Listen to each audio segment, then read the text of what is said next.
环球大战线深入世界最前线，全球各地的观众朋友，大家好，我是叶思敏。今天节目一开始，我们先欢迎来宾前成功级舰长黄征辉舰长，主持人各位观众，大家好。时事评论员王尚志尚志哥，思敏好，观众朋友大家好。资深媒体人彭华干干哥，主持人好，大家好。好，观众朋友，今天要特别来关心在南海这边是否擦枪走火进入倒数时刻，尤其要关注到是大陆的轰6K， 这个时候挂弹飞越了美菲的演习区。在张幼霞落马之后，大家在关心现在整体在中南海这边的这些命令到底是谁下令的呢？还是前线的将领自作主张？今天就这些议题，我们会一起来做关心。好，3个火线话题，今天我们特别请来宾来帮我们做解答。首先，我们来看到大陆的轰6K 这回挂弹是硬闯到美菲的演习区，是不是中国大陆现在对南海摊牌做最后的警告？现在有解读说，距离这个第一枪只差谁先忍不住了吗？另外一方面，今天也会关心到的是，一边中国大陆在这个黄岩岛这边用轰炸机画出了红线，态度强硬，但是另外一边这个态度上比较缓和的是在跟东协国家谈南海行为准则。大陆现在是在降温南海，还是用谈判来掩护接下来它的军事上面的动作呢？最后我们也会来关心，在张幼霞正式落马之后，解放军这一次可以说是首度高调对外亮剑，这是习近平亲自下令来稳军心，还是前线将领要表达忠诚，所以让南海这边现在看起来会不会更容易擦枪走火呢？今天就这些议题，我们请来宾一起来做解答。我们要赶快来看到的是在2026年才刚开春，南海现在又在陷入了紧张气氛当中。解放军的南部战区今天要来关心到，在这几天突然组织了战备警巡，派出的就是轰6K 跟他的战机编队，而且是挂弹的，飞越了美国跟菲律宾它的军事的演习区的上空。大家来看到说，那美菲在这个时候做军演出现了哪一些比较大的阵容呢？我们先来看，美方是出动它的伯克级飞弹驱逐舰，菲律宾则是派出它的飞弹护卫舰等等这些武器来做上阵。我们来看到专家怎么来评估这一场演习跟中国大陆的动作。专家是这样说的，他说菲律宾现在在这边呢划设军事演习区，是将中国大陆的黄岩岛直接纳入在管控的范围内，而南部战区这一回派出他的轰6K空域，则是宣告说，中方对于这个黄岩岛的领海跟领空呢，是拥有实际的管辖权的。因此，你菲律宾今天在这边飞来飞去都是非法而且无效的。那么，解放军近期在这边的动作也非常的多，包括在1月底的时候才刚出动了海空的兵力，特别是在这个地方驱离了一架闯入黄岩岛的菲律宾公务机，这一次等于他又是在今年度的2度再次出击哦。所以节目一开始要特别请教舰长怎么看了，是不是双方离第一步先开枪只剩下一步之遥？那我们也来看一下军力上面的对比，尤其是中国大陆的轰6K 跟他的战机编队，今天如果是真的对上了美菲军演的舰队，谁可能会比较占上风？舰长怎么看？首先，大家所有看这些演习你第一个要看的就是它是不是一个例行的演习，还是一个突然的演习。好比说我们这次正义利剑2025，那是一个突然的演习，那不是例行的演习。你就知道，例行的演习通常它事情没有这么的严重。第二个呢，就是即使是例行的，它的规模大不大？那我查了一下这次演习的资料，美国参与的就是一艘滴滴的驱逐舰，就是神盾驱逐舰，就是一艘船区而已。那菲律宾那里其实也没有很大，所以他们在那里操演呢，坦白说是一个例行的，不是一个非常大规模的。那比较奇怪的是，中国派了一个轰6K去，这个是有一点跟以前是不一样的。要是早期的话，我们面对这种，所以说我很抗议，反制你在这个区域做你们的军事演习通常我们会派一些军舰过去，那派飞机是最容易擦枪走火的。为什么？好比说我当军舰舰长，我今天在这里海上我跟人家对峙的时候，你知不知道我旁边站了一大堆人，除了我之外，我做决定，多少人在我旁边啊？那副老长、那个副舰长，什么什么都会劝你。好比说，干哥是这个舰长，台冲动我们转了，忍耐不可以。所以很多人会劝你，那是一个团体的一个决定。但是所有的飞机，我告诉你，就是那一个飞行员。那个飞行员可能是很年轻气盛的，所以在军事的考量，我们尽量不要派战斗机的年轻的飞行员，因为他可能听一句话就火大干嘛了？就像上次黄伟还是谁这样撞了一下子，就造成一个很大的事件。所以通常我们处理军事的灰色冲突，我们不会派飞机去，我们是派军舰去。那这次你看得到，他派了一个这个还是轰6的战斗机，这让我觉得有点例外。那他们感觉到说，你这次的表达的这个姿态是非常之强。对。那至于你说谁会胜哦？如果说他们在那里打起来，谁会胜哦？你第一个要考虑的就是哦，战争不是说只靠那一个单兵在那打架，就是一旦打起来，你以为就是美国那艘驱逐舰吗？你以为就是菲律宾那艘驱逐舰吗？那中国就那架飞机吗？它不是，它是一个体系的，它会整个都在动员起来。那这是第一个啊。那如果你考虑到这个，你就会知道，中国的有东海、北海、东海、南海舰队，它的南海舰队超过我们南海海域的滨海国家8个国家的所有海军加起来的总和，所以你知道它的实力在中国大陆这里。那第二个，一旦打起来，你一定要想的就是，然后呢，没有一场战争是打完就结束的。你在那里打，你把它击落了，然后大家鼓掌，就通通回家，然后菲律宾去庆祝他们胜利吗？不会，那才刚开始而已。所以战争没有结束的，除非你到结束，你才能评论谁输谁负。所以在那个也不是好的。那至于说中方的这个目的啊，他就是在表达，你们在这里演习，我非常不高兴，就这样子而已。那他也在表达这是我的区域，所以宣称你这个是你的主权，你要不停的有宣称的动作，派兵去，就好比说那个钓鱼台，你看钓鱼台，中国一年派356天的兵力在钓鱼台附近巡逻，他的目的是什么？这是我的，好不好？那你如果没有这个动作，你光嘴巴上讲，在国际上就比较站不住脚。那最后一个就是说，这2个兵力，就是我们以现在这个兵力来讲哦，这2个兵力如果打起来，就是一艘轰6K，还有一个这个水面舰，如果他们真打起来，谁占优势？我们不要说别的人进来，飞机占优势。对。为什么？因为轰6K的那个攻船的飞弹哦，大概200、300公里以上，可是水面舰打飞机的那个飞弹只有20-30公里。你看我全都打这么远，你全都打这么短，当然是我胜。这个优势是站在飞机这一边。好，所以在军事上，我们看到中国大陆这次罕见的直接出了它的轰6K，还是载弹的，展现它的姿态，强势的姿态，也宣示主权。那另外一方面，我们要来看到的是，中国大陆针对这个南海的行为宣言，这个在谈判上面则是态度比较和缓。为什么会出现这样的落差？我们等一下请上志哥带我们看。那其实因为呢，我们也看到2026年刚好今年是菲律宾来担任东协的轮值主席国，这一次也确定了有关于中国跟东协的南海各方行为宣言的这一次的高官会议选在菲律宾的宿务举行，双方力拼2026年就要完成南海行为准则的谈判。为什么南海气氛在军事上这么的剑拔弩张，可是在谈判上看起来却是相当的和缓？像这个怎么看？好，所以我们先看这个南海行为准则，在2018年由中国大陆主要作为主推动者，开始跟各个南海相关的国家，比如说中国大陆跟印尼，分别跟马来西亚也都个别谈了双边的这方面的大家共同的默契跟问题，推动，一直到2025年已经3读，因为他们还是有一些条文，3读已经基本上定了。所以现在目标在今年2026年的隔年，今年希望能够完成。它就是按照一个长久的这个规范在推进，已经将近8年多了哈。那么再往下推，如果耽搁要10年了。为什么南海需要行为准则？除了我们刚待会会提到这个，前面舰长提到军事方面，都知道南海有巨大的利益，有油，甚至未来是不是有稀土，有各式各样的这一些矿源哈，包括南海本身也是巨大的渔场。所以呢，其实南海行为准则本质并不是政治的对话，它的真正的本质最后是经济的利益。利益呢，当然都知道要被分配，然而现在不是分配的阶段，因为还没有开发。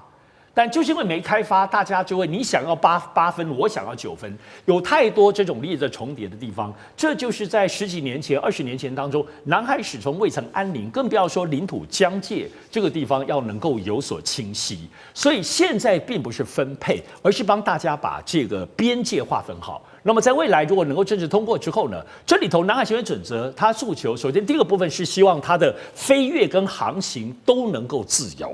作为共同的自由。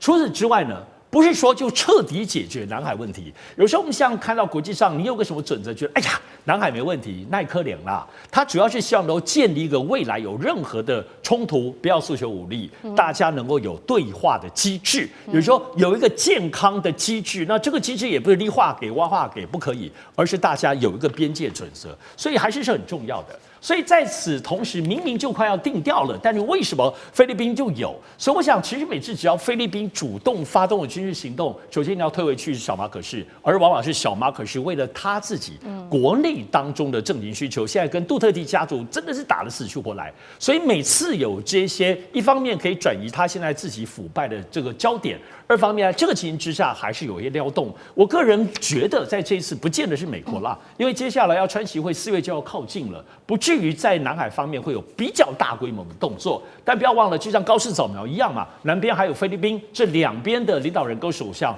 始终还是要刷自己的存在感。所以在这一波的军事动荡跟南海行为准则这大框架，应该比较没有直接的关系。好，那我们也看到说，中国大陆这一次祭出了这个大动作。刚刚说嘛，这个轰6K 派出来，而且还载弹，但是时间点因为又刚好是非常的敏感，刚好是我们最近谈了很多张又侠落马之后，这一次比较大的一个地缘政治上面的动荡。那等于说，在动荡之后，这一次中国大陆解放军做了一个比较高调的表态。有一个说法是来自于美国国防部的这位科长。他特别做了这样子的一个分析，他认为说，中共中央军委在没有了张又侠之后，未来误判的风险可能会持续的上升，所以我们要特别请教干哥怎么看，会不会在接下来张又侠落马之后，南海擦枪走火的几率会上升？那为什么这次派出轰6K 是由中南海的高层来做决定的吗？还是有可能是前线的将领他们去揣摩上意，自己做了一个这样的决定？干哥怎么看？我觉得唐安竹你不要杞人忧天呐、为什么你知道吗？因为这个跟那个张又侠落马一点关系都没有，好不好？因为老实讲一句，这次派轰6K，我觉得意义也非常重大。为什么？因为以前通常都是有海警啊，不然的话我们就是派出什么，我们就派出054，顶多派到052D 中华神盾去负责巡弋，像楚碧礁、黄岩岛好等等，像这永暑礁这样的海域。那这一次直接派轰6K去，来我们来看轰6K它到底有什么本事。它的作战半径大约在2500公里左右。我可以坦白跟各位讲，没有其他飞机做得到，只有它做得到。它有时候需要歼16的伴飞，可是我坦白说，歼16它没有办法飞得多久，它就回去了。所以一切要靠自己。好，这就是轰6，这就是轰6K，它底下带了什么？它底下带了6枚常见实行巡弋飞弹。这是干嘛？我告诉你，我今天带了10弹来。10弹的意思，这是常见实行巡弋飞弹，有效的距离大约是1200公里。那如果今天看到，如果菲律宾的海警来的话，我可以告诉你，我不是用巡弋飞弹打你，巡弋飞弹要打马尼拉的，我会改成鹰击83飞弹，或是鹰击12飞弹。那些飞弹就是专门攻船的。然而，你菲律宾海军的船恐怕没有大到足以让我使用鹰击飞弹。为什么？因为他们现在最新的，刚刚下水服役，从南韩现代重工2艘飞弹巡逻舰服役了，不简单，排水量3000吨，那会成为轰6唯一的目标。所以现在会派轰6去，对于对于黄岩岛这个地方来宣示主权，我觉得意义是很重大。因为像舰长讲，用飞机是最快的，为什么？用飞机很快就会达到你的政治跟你的宣传目的。飞机飞到你的头上，你就知道说，哎呦，那个会丢炸弹的，我很害怕。这就是要让你害怕。那后来我们也会想到说，哦，后面这家是什么？这家就是轰20，没有真正轰20的模型，我只能全且用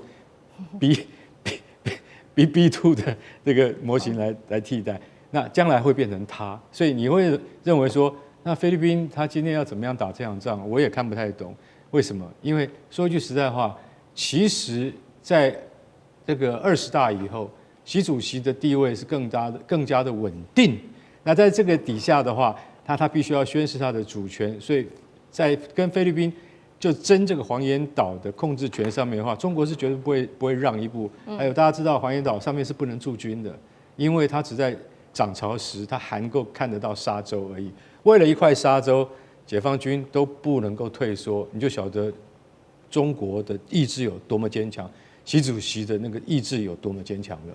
好，谢谢干哥。那我们休息一下，马上回来。地缘政治、美中之争、战略价值、强权崛起、小国生存，现在与未来洞悉事件走向，掌握世界脉动，全球观点尽在环球大战线。接下来我们持续关心到的是张幼侠落马。那这一回呢，解放军是说换羽重生，难道习近平现在是在整军进入倒数阶段了吗？随时能打胜仗吗？我们今天就这些议题一起来做关心。我们特别关心到，在张幼侠还有刘振立落马之后，解放军报这个时候突然间出了一篇他的最新评论，是这样说的：以强烈的使命担当攻坚奋进。那他特别提到了说，要查处张幼侠跟刘振立等腐败的分子，目的是清除影响事业发展的拦路虎跟绊脚石，并且这边特别提到说，2026年就是实现建军100年奋斗目标的攻坚之年，要随时准备能够打仗，随时准备能够打胜仗。我们看到华府智库怎么说的，他认为说，解放军现在正在朝中国国家主席习近平设定的2027年现代化目标前进，但是关键来了，张幼侠明确的点出了说，2027年恐怕没有办法达到，而是要在接近2035年的时候才能达到一个现代化的目标。所以看得出来，两个人的在现代化跟建军发展上面差了8年，主要的原因是什么？另一方面，我们看到习近平这边提到解放军要到随时能打仗，他是说在关键的2027年，但是张幼侠说没有办法，要到2035年，这会不会是习近平今天痛下决心要整顿的真正原因？舰长怎么看？首先我要知道，就是你们可能不太了解职业军人的这些想法哦。其实职业军人尤其高阶哦，他们是基本上都是鹰派。为什么你知道吗？打仗小兵上战场，年轻的弟兄上战场是很惨，但是高阶将领的权力会瞬间的大幅度的膨胀。我举个简单的例子，如果说现在台湾进入战争的状态，第一个，台北有一个北部战区。就叫作战司令部，那是一个中将而已。只要一进入战斗状况，他的权力会远大过台北市市长。他可以立刻去征用你这，征用你那是战时。所以你知道，战时军人的权力是很大的。那你从这样讲，我几乎所有看到高阶的，最后都是鹰派。那谁是鸽派呢？我看了这么多人，我觉得习近平是鸽派。为什么？你从他讲了好多事情，第一个。有人跟他讲说：“这个美国就是希望诱惑两岸打起来。”他说：“我才不会上当呢。”这是一个。第二个，你要知道习近平的角度，他是站在全国叫做总书记，总书记的观点是看到全国的发展。我一再的看到，不断的有知识分子在呼吁这个解放军北京或怎么样，你们20年之内不要打仗，你只要不打仗。你按照过去20年的这个进步嘛，你可以看得到过去20年怎么去，你再这样进步20年，你知道他的实力会多大？就像稳稳当的，可是一个打仗，那是一个大变数，他可能就停滞在那，或甚至倒退。所以如果你是习近平，就知道我真的尽量不要打仗。台湾台独怎么样？他会赌吗？不会的，他会跑掉吧？他也不会的。就在这，我越来越强大，将来统一就会越来越方便。所以习近平。我也听过一个认识习近平旁边的人，有一次跟我讲说，因为他是在两边做生意，他有一次跟我讲说，他听他讲，习近平说他绝对不会动用军事手段，因为他可以用别的手段，有太多手段了。你为什么要动用军事手段呢？所以你说像这个东西，如果今天是习近平说2035，张幼侠说2027，我觉得即使我也不相信，但是我觉得还有一点可信。但是现在正好反过来的哦，谁说的？那个华府智库那个小孩子，你看多年轻的一个小孩子，根本不懂，他也不懂解放军。所有的军队记住哦，政治决定打不打，军队决定如何打。如果中央政治局常委7个人说我们要打这场战争，张幼侠他有什么资格说不打？他有各种的方法，他都要去想而已，所以他不可能去推辞说我不行打。所以这个是我真的是不太相信的。至于那你说那最近为什么抓了这么多上将？你们可能真的忘了，不是只有抓上将啊。习近平上任到今天，我刚刚才查的，这个ChatGPT，他总共查办了多少人？中国共产党720万人，超过中共共产党百分比超过7%。我觉得习近平是有一个有大志的人，我从来没有看过一个人像他这样子的全面的打贪。那他如果能够完成这个打贪的任务，他可以挽救中国共产党的亡党亡国的未来。再照他们这样贪下去，真的会亡党亡国。所以我觉得习近平在做的是这件事情，我希望他能够成功，我希望他能够挽回中国共产党当初的那个初心，叫做为人民服务。好，一方面习近平现在的动作是在打贪，那另外一方面有没有可能他也是想要借此来替解放军建立一个全新的指挥体系呢？这个我们等一下一起来做解读。因为呢，其实我们看到解放军报，同时在这个内容当中，除了刚刚特别提到之外，其实它还有其他的内容。它特别里面又强调说，查处张又侠跟刘振立是拔除流毒根源，还有实现换羽重生、全面从严治党、反腐败斗争的重大胜利。那全军他特别提到要以习近平时代的中国特色社会主义思想为指导，贯彻政治建军，并且这边特别强调了说，接下来要听习主席指挥，对习主席负责，让习主席放心。讲了这么多次，像这个怎么看？我想现在对张又侠这个部分的处分，在中国大陆内部已经定调非常非常清楚了，而且他们在自己本身也提出张又侠有犯了5大问题，当然其中最重要的第一个是贪腐，那贪腐这个没有疑问。第二个部分主要还是有提到，对于军委主席的命令，确实是张又侠有自己的意见哦。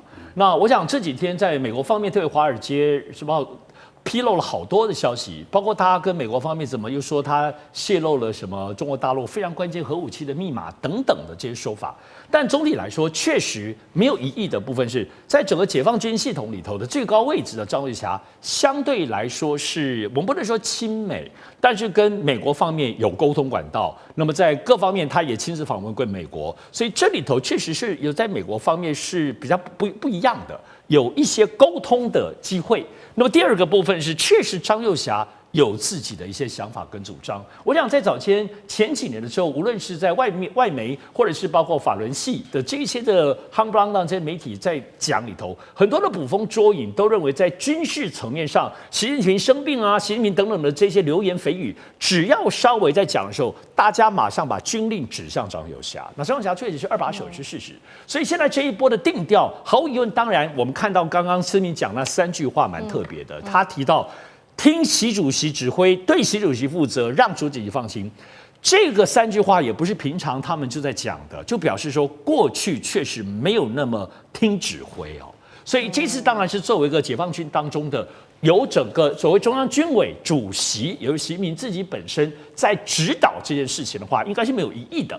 那至于这些刚刚讲有没有什么流露出去，慢慢大家会查证。只是说，到底习近平是不是现在开始把张又侠查了之后呢，就要开始好好来整顿？其实我们在台湾每次听到这样子的分析，我都觉得很头疼。对于中共，你要理解，他只要宣布或做一个具体的行动，我想就张又侠要查他的弊病，包括他这么高，至少准备2年以上。也就是说，他抓了、宣布了，不是说抓了宣布我才要开始做改革，而是人家2年前已经在准备，而且已经在改革。这几天其实在中国大陆，包括外媒讨论很多。举个例子，就是先前有关于北京的军区，早先在北京，习近平的中南海是北京军区管的，可是后来把北京的这个叫卫戍区拨出来，放到陆军里头，直接给中央军委管。也就是说，北京这边所谓的御林军或者是所谓禁卫军，不再是北京军区。为什么？因为先前北京军区就是张又侠的直接的爪牙管的，所以在最敏感的时代就剥离出来的，而这就是几年前的事情。所以我觉得这个当中有很多的权力的暗潮汹涌，并不是现在啪就扑上前去，而是布局相当的久。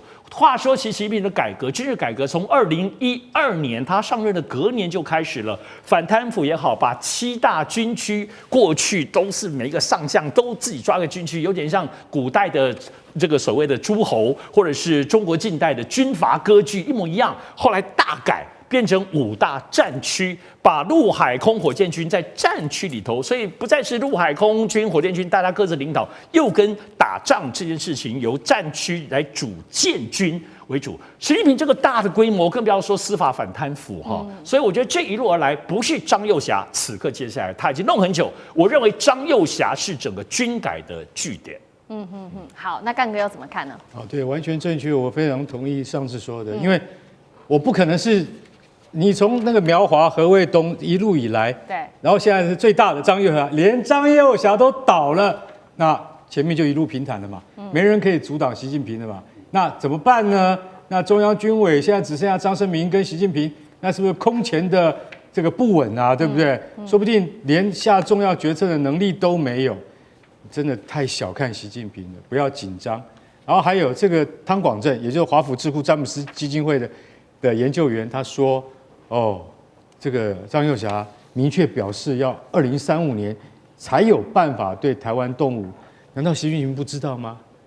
那习近平就是要2027年就要动手，然后那个跟张又侠完全意见相左，因此造成两人的局域，所以造成他中箭落马。”你太小看整件事情，没有那么简单，绝对没有那么的简单。你不能就这么三言两语几句话就可以去解释为什么张又侠会落马的原因啊。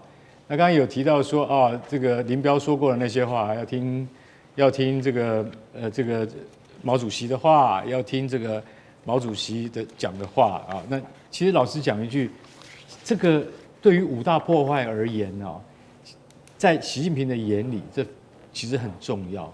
有时候不见得是说我们两个意见相左，而是在我很久以前就发现说，以你们这一批中央军委可能没有办法贯彻我的意志，对吧？就是说可能没有办法真的理解我想要什么。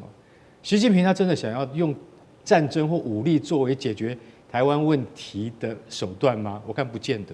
我不认为他真的想这样做。如果想要这样做的话，早就可以了。他现在是希望说不用一兵一卒，不费一兵一卒，用封锁、用威吓、用各种各样的手段就能够做到。所以在这种前提之下，为什么一定要透过战争的手段呢？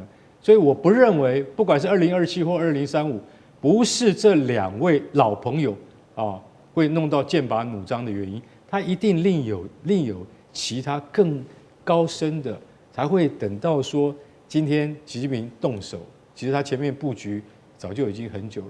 我不认为说习近平是认为他一定要用武力来解决台湾，这里面也有很多千丝万缕。我觉得我们继续观察下去，但我能够确定，就是习主席他更加审慎来看待这件事情，他出手一定会更加的让我们觉得什么，经过了非常的深思熟虑。绝对不是像川普那样随随便便就放话，随随便便就动手，他一定要一击就成功的。好，谢谢干哥。那我们休息一下，马上回来。地缘政治、内中之争、战略价值、强权崛起、小国生存，现在与未来洞悉事件走向，掌握世界脉动，全球观点尽在环球大战线。接下来我们要关心稀土战现在正式开打，尤其川普现在正式的在白宫宣布，他要砸下120亿，要做什么呢？搞一个国家金库。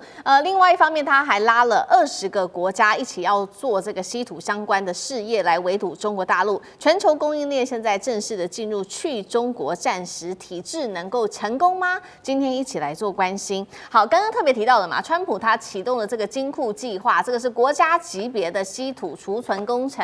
我们赶快来看一下细节是什么。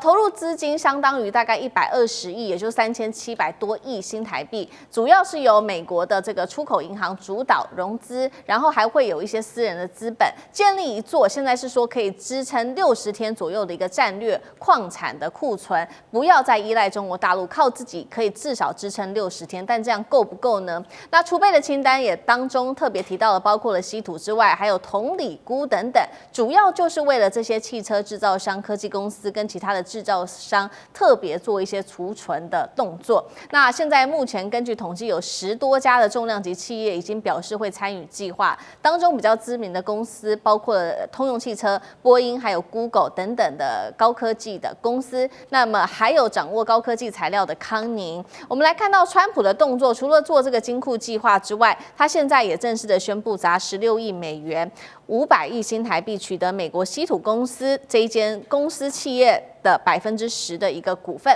所以可以说他现在是要全力的来发展稀土。干哥怎么看川普的这个金库计划？说可以囤60天，是在为战争做准备吗？但是在军事上面来讲，如果是国家储备60天，到底是否为合理？到底够不够？如果中国大陆又启动这种垄断的措施，美国有没有办法自己撑3个月？干哥怎么看？完全没有办法撑下去，好不好？这个金库计划，我跟你讲，川普什么时候都要讲利益的，对不对？终于碰上了这个计划是不讲，他说我们这个计划是非盈利的，终于碰到这个不用赚钱的。为什么你知道？因为这是国家级的战略储备计划，它不仅仅有7种比较重要的重稀土，然后还有铜啊、锂啊、钴啊等等啊、镍啊等等这些。然后呢，我跟你讲，你们这些大公司的10几家通用波音Google 这些是我们比较知名的。然后这些人的董事你都要进来，为什么？因为你们要出钱。我120亿的资金，其中100亿是跟这个美国自己的本身的银行进出口银行来融资的，另外20亿是你们这些企业主要出钱。这20亿美金说多不多？但是我跟你讲，你们都要进入董事会，我们会派专业 CEO 去帮你干嘛？帮你监工，就是会有特别的 CEO 来去看这些东西是什么意思？就是说你们出钱，你们在万一遇到国家紧急状态，或者是你们的产业发生紧急状态的时候，你们可以凭你们今天身为董事会的议员，可以去提领稀有金属。也就是说，今天打起来了。打起来了，跟谁打不知道，跟俄罗斯、跟中国不一定啊。打起来的时候，那我们就有什么？我们就有高级战略资源的储备银行。川普的意思是这样。那如果你不在这个董事会里面，那对不起，你就没有资格去领。波音可以没有稀土吗？波音可以没有铜吗？然后那个 Google 或者是那个通用，它可以没有石墨吗？它怎么造飞机？怎么造车？所以你们都加入了，你们要付钱你们要付会费，但是呢，我们这个是不盈利的。所以大家去听了一下，就说那这样川普很有远见啊。可是现在我们可以知道，他至少可以支撑60天意思是什么？意思就是说大概就只有60天了。我跟各位讲一下个观念，稀土在全球的产量中，中国的储备是4400万吨，美国是多少？190万吨，那个就大跟小那不能比。那所以说你只有60天的储备的话，你不要忘记我们一再讲的，储备是另外一回事，精炼是另外一回事。你有这样的储备，就算你有190万吨，60天之后你怎么办？它怎么样精炼？所以美国现在要赶快，这个计划里面也包括稀土的精炼厂，所以你要赶快设立自己的精炼厂，你不能再假手中国了。那问题是计划开始。到了你能够实现，至少要多久？至少他们现在已经讲，大概要1000天，大概要3年才能够达成这个国家级的稀土储备工程计划。我觉得这个当然了，规模跟远见很宏大，可是做得到做不到。国际局势瞬息万变，川普说不定在你下台之前都还是做不到。好，美国希望能够建立自己自主的这个稀土的供应链。那其实美国的盟国日本也正式宣布，他们有一些在稀土上面的新进展。这是在1月12号，日本政府亲自宣布的，在南寮岛，也就是在东京距离2000公里的日本最南端的这个地方，他说成功在水深6000公尺的深土呢，终于是采集到含有稀土，目前只是泥土的样本而已。那国务卿卢比欧在另外一方面，同样是为了要摆脱对中国的依赖，他召集了20国。讨论成立关键矿产战略联盟，那成员涵盖了欧盟、英国、日本、澳洲、纽西兰等等的核心国家。非中稀土链能成功吗？上次哥怎么看？哎呀，最近其实我们看这个财经消息或国际消息，好多跟稀土有关的。我想首先我们可以确定是很多国家动起来，包括 G7 或 G20，其实各方面以美国带头。那么日本、澳洲是在亚洲地区响应的，而且他们手上确实是有稀土的矿，澳洲很多有，那么日本也说他们有，是在海底。欧洲现在也都动起来，那么大家要凑起来，主要包括这次我们看英国施凯尔，包括先前的几国，最近有6个，包括前面的马克宏，6个大国家都去访问中国。可是中国访问中国，在记者访问之后，也仍然表达他们在稀土当中要脱离中国的控制哦。所以就表示说，这些国家是铁了心，也拿出了真金银两，但是拿出钱是什么呢？跟中国能比吗？中国或国企拿出钱就去开挖，就去投资，就去研发。我们刚刚看电视墙里头，思明讲的，川普120亿美金叫做融资，钱借给企业，赚不赚钱再看看。但我吸引你们来，我那么多钱跟我借，美国从来没有拿自己的钱去开发。当然，他们现在有入股一些股权公司，已经是美国政府有史以来是最靠近这个稀土经营面了。但是我们现在知道是全世界现在都在抢矿，有矿要开发，这边也要开发，因为矿是扎扎实实的，管你有没有提炼技术。但众所皆知，到目前为止，我们没有听到任何一个之前的能够有好的提炼技术，因为都知道稀土不要说那么多各类的技术，你要分离提炼，就中国大陆的提炼技术是无与伦比的。第二个，在我说过，在所有的稀土当中，它是高耗能或高化学，要不叫大热能，要有电力，要有巨大的燃烧，要不就是化学污染非常严重，特别是要分离各类的稀土的时候，那个化学污染，中国就是因为付出了代价，但是又在这个污染当中找到控制污染的技术，所以不止提炼技术啊，还有控制污染技术。我们知道日本在2010年之后被中国大陆惩罚之后，就一直要突破稀土。可是日本怎么做？他在国内能做污染吗？没，他干嘛就跑去找菲律宾、找印尼，说我跟你们合作，我出钱，你们在这边污染吧。人家也不是笨蛋，所以这个东西没有那么容易。就是现在确实是有钱融资给你，吸引很多企业，希望你们来。有矿，大家都在抢，长久之争一定要有。但是呢，技术呢，你真的没有听到真正厉害。唯独我觉得大家注意的部分是康宁。最近在美国的这个部分的整合里头出现了康宁公司。康宁就是全世界我们手机那个康宁大猩猩玻璃，在爱迪生时代那个灯泡之所以能够出来，就是因为康宁做的玻璃。我个人认为，在整个盘点所有，包括不只是我投资机构里头，在目前来讲，有可能有提炼稀土技术的，可能就美国已经有几百年历史的这个康宁公司，但只是因为要污染要钱。康宁现在做手机屏幕已经赚的都快死掉了，他干嘛要去做花那么力气又污染的？但是现在被美国政府要求进去，如果有可能技术的破口，应该就是康宁。好，我们现在看到在要做稀土，这涉及到不管是精炼的技术，涉及到还有环境、环保议题跟高科技的技术等等。在这种长远来看，一边是中国大陆，一边是美日跟他的盟友来看这一场稀土战的后续，舰长怎么看？刚刚桑师兄已经说得很清楚了，制造稀土其实它真正难的是它的技术，它的 know how。我有一个矿哦，只是这个的入门的一个仪式，叫做入门的门槛而已，起手式。那现在全世界的针对做稀土的这个叫做专利有将近快要7万项，7万项中间中国大陆大概有60%，所以他知道的最多。那我也看过了一篇这个专门的一个这类的文章，很长，他写的就是说，美国想要去克服这个的话，想要做到跟中国一样的这种程度的话，这种能力，它基本上是一定是国家推动，要推动花上兆元，然后大概要10年的时间。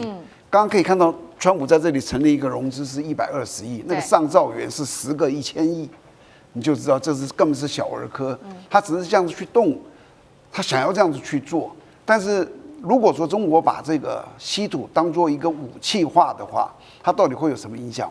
我想这有短中长期。短期，美国跟他的盟友会非常的惨。我说这个短期在1年之内，他们很多会停产。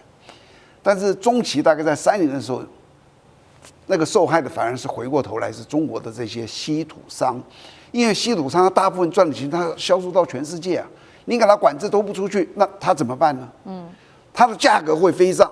它的量没有出来，所以你知道它的量不够的时候，它价格再多也是没有用。所以这个时候可能中国就要考虑，如果你要把它当武器化，你要补贴这些稀土商，不然他们可能过不下去。然后接着是长期，长期你给他个5年10年哦，美国以及他的盟友大家一起齐心协力，他一定可以克服，没有做不到的，但是要很长的时间。到那时候你就会发现，那个稀土的战略的能够威胁别人的力量会越来越小，越来越小，越来越小。所以有时候你感觉到，如果全面断供，它是一种类似像一次性的武器。那随着时间过去，它的效果会越来越低。那到底要在这中间采取什么样子的性质呢？我觉得北京会去考量。幸好不是我去考量，他们会去考量到底我哪些该限制，是怎么限制？不是说断供，而是说要提出个输出许可的申请。你要很详细的说明这东西用在哪里。好，谢谢舰长。那我们休息一下，马上回来。地缘政治、内中之争、战略价值、强权崛起、小国生存，现在与未来洞悉事件走向，掌握世界脉动，全球观点尽在环球大战线。好，接下来我们特别关心到的是关税现在成为川普的刀，但是能源是饵哦。川普现在逼印度要断了跟俄罗斯进口石油，那么他的战略能不能成功？因为现在看起来中国大陆联合了俄罗斯、印度一起团结抗美。等一下一起的来做关心。好，川普这一次在他的出招下，美国跟印度好不容易达成在贸易上面的一些协议，印度的商品输美关税正式的从25%降到18%，但是这一场贸易其实背后，川普更看重的是石油，他希望能够重新来画一个全球的政治版图，所以呢，他跟印度达成了一些条件。那印度要付出什么代价呢？现在川普跟莫迪说，你要把你的市场给全部开放起来。让我们美国商品到你们那边的关税啊，直接降到0之外，川普跟印度提出的第二个要求就是说，你现在呢？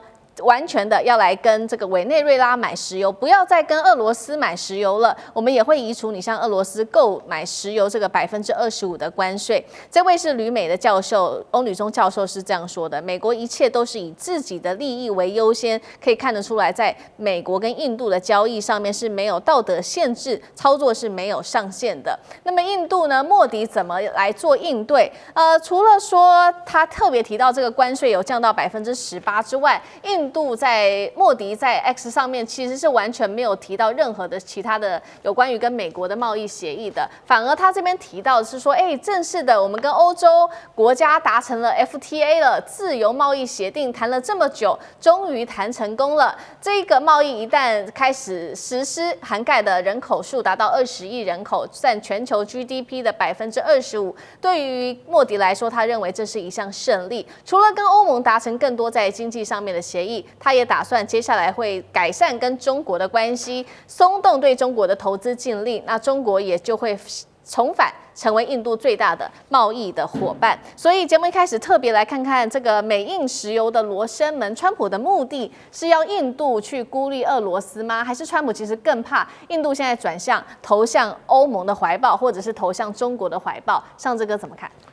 首先，这很难想象哦，印度跟美国的这个冲突已经超过100天以上哦。这在过去活跃于国际外交跟经贸政治场合的印度，特别是莫迪这个老仙哦、老神港来说，真的很难想象。但是终究还是现在川普看起来还是放软了。但是川普所宣布的这件事情，并不是双方关税谈的结果，而是川普直接又丢出了一个新降价的价钱。这里头其实我们可以看到，就刚刚思敏所提到的，莫迪回应了。但是他只证明了说没有说关税降了，但他没有说好，没有说不好，没有说其他东西有什么条件，就表示说这个不是 final deal。要知道，美国跟印度这个冲突，其实就是在先前大家有心结的情形之下，川普可以说是顺势。针对于要制裁俄罗斯，针对于乌克兰战争，始终没有办法突破，从这个点上，然后把印度卡进去。印度有点像是就是穿越马路当中不幸被碾压的这个过程哦，所以也不能说衰，但是我们知道印度就是这样，他向来就是看风向的。印度人是所有当中，我不能说最聪明，但是真的是最贼或最狡猾的，所以可以看得出来，目前全世界特别是在达沃斯论坛之后，可以看到欧美所有的国家感受到川普的霸气，这种绝对的强权，大家另寻新的这种突破之道。这当中最关键的，就跟相对来说比较信赖、知道可以长期稳定建立的关系的中国再重新探索。前2天，其实施凯尔英国首相就讲说，中国大陆是一条很大的大象，你摸象腿或摸这个身体上墙壁，把这个古老寓言来的描述，表示说。那么多国家跟中国那么多往来，都还在瞎子摸象，那就更不要说是印度。所以我认为印度现在看好吧，跟川普当然终究美印的关系一定会化解，它都是起起伏伏的嘛，不可能永远敌人。但是看到现在所有欧美国家都开始跟往中国去，而事实上早先。印度跟中国跟欧美国家比起来，可是其实关系又久又深，又爱就相爱相杀了哈，所以不可能是干冒着大家都抢进跟中国买的东西都买完了之后，跟印度没有什么交易，所以看起来印度得罪了美国，现在要对中国当中也要赶快赶上大国的潮流了。好，所以莫迪他是很灵活的哦，达到一个战略平衡，在中国大陆跟美国之间。那现在川普呢，希望莫迪能够跟委内瑞拉买石油。另外，川普还希望跟委内瑞拉买石油的，就是他提了，希望中国啊，你也能够来跟委内瑞拉买石油，来做一笔大交易。但是中国会买单吗？舰长怎么看？因为目前哦，这个。邵伊谷跟王毅正在北京会面，双方中俄之间已经说好了，大家未来会有更多更密切的一个交流。川普到底有没有本事在中俄之间来见缝插针？舰长怎么看？中美哦，对这个石油哦，他们基本的看，我就这样说，这个习近平跟川普看这个石油最大的差异在这里。习近平呢，就把它当做一个生意，这就是一个生意，好吧？全世界的生意，我们都要相互做生意嘛。你卖。我买，这就是一个生意经济活动。川普呢，把它全部当做一个筹码，就是我抓到这个东西，我能够威胁你什么，我能够威胁他什么，我能逼你做什么。你看中国绝对完全没有做这个事情，所以你知道他现在中国对委内瑞拉石油，第一个委内瑞拉石油不是很好的，大家应该已经知道了。第二个，委内瑞拉距离中国多遥远，知不知道？哪里最近？好比说俄罗斯很近，中东很近，中亚很近，现在波斯湾那里都比较近。最遥远的地方就是委内瑞拉，油资又没那么好，所以中国也没有去断，因为做生意你不要把所有的鸡蛋放在一个篮子里哦。整个中国你去看，它是给它分开来的，委内瑞拉只有占几%而已，是很小很小的。会不会因为川普说这东西我就特别买了？不太可能，它就是一个生意而已。商人觉得你便宜，觉得进价可以，我就会向你买，就这么简单而已。不要把它当做一个战略的这个手段。第二个呢，这个想要在中俄之间见缝插针是很困难的事情。为什么？中俄非常要好，对不对？不是因为感情，是因为他们的安全。因为他们现在安全都要面对美国，所以你知道，就是我们两个为了安全，哇，我把你丢掉，我可能会危险；你把我丢掉，你可能会危险。不是因为我们有什么感情特别好，中俄的历史感情一直都不好。但是这个东西就是因为被美国逼的，双方的因为安全把它绑在一起，这个安全的东西你如何见缝插针啊？非常困难的，这是第二个。然后至于你说这个川建国，真的是我觉得是中国的战略机运，他采取的手段越强越硬哦。小国会屈服，台湾就屈服了，因为我没有办法对抗。可是大国哪那么好屈服啊？中俄都是大国，只要他能够结合大国的，他也不会屈服。所以你去看看全世界现在，大国几乎不屈服，小国一个一个在屈服。尤其我们台湾，因为我们的安全完全仰赖美国，那个很重要。美国现在我不要做任何处分，我只要说所有的军售武器我不卖给你，台湾怎么办？就很危险。所以他只好乖乖听话。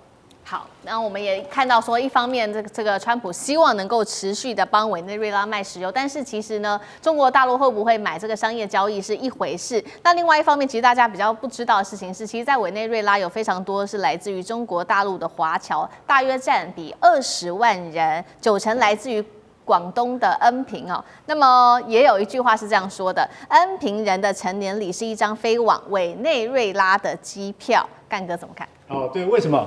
你知道委内瑞拉卡拉卡斯跟另外一个大城现在有多少华人吗？20万华人，太多了吧？你以为他们整个城市是好几百万？没有，卡拉卡斯也刚刚到100万而已，就有20万的华人。为什么？因为他们都来自广东的恩平，那为什么恩平人都往你可以华人全世界都有，为什么在委内瑞拉会有这么多人？很简单，那是因为100多年前，也就是大概在1860年左右啊，1860年左右那个时候，不是有很多华工到巴拿马吗？到秘鲁吗？也有很多人去委内瑞拉，其实里面偷渡的成分居多。所以其实到那边，你知道华人在那边已经到第5代了，可是最近还有很多年轻人从恩平去，为什么从恩平去？好，恩平我介绍一下，广东的恩平从建安25年就已经有这个县了。建安25年什么时候？西元220年，也就是2000年前就有这个县了。可是这个县到现在为止，你知道恩平多少人吗？恩平总共的人口是48万人，也就是说，在中国的话，那属于3级以后的城市。那所以说，因为很多人都是耕田，那到了其实改革开放之后，它的经济没有很大的起色，因为它叫做温泉之都，泡温泉的，所以它的经济活动相对没有那么的那个活络。那所以说，他们说以后你长大的话，我就给你一张机票，你就去卡拉卡斯，然后你就那边。现在20万那个中国人在委内瑞拉，他们做什么你知道吗？他们做的跟一般中国人做的一样，餐饮，那个制造、供应链，或者是开超市。他说，大概去卡拉卡斯3年之后，一个劳工就可以开一家超商了。你在那边赚的钱就可以开一家超商，你知道为什么吗？因为生活成本很低，然后要求都很低，你马上就可以开得起超商，然后你就会发现说，在这边其实也蛮安定的，也没有土匪跑来抢你然后呢，虽然查韦斯总统在2013年去世之后，那个马杜罗上来之后有震荡一段时间，可是最近这几年其实好了。但是突然有一天一觉醒来，马杜罗被美军给抓走了。被抓走以后，他们就开始有点害怕，美国真的要介入了吗？那我跟你讲，美国一定会对我们中国人施以压力。为什么？签证，我现在要看结果美军没有真的进来，到底会变什么样子？所以这些恩平的华人，他们老实讲一句，他们说他们喜欢上了委内瑞拉。他说基本上这个国家没有马杜罗的话，还是很可爱的，我们还是很喜欢这个地方的。事实上，这个是有历史渊源，所以我们现在来看这个都市，我们会觉得说，其实华人在全球各地披荆斩棘。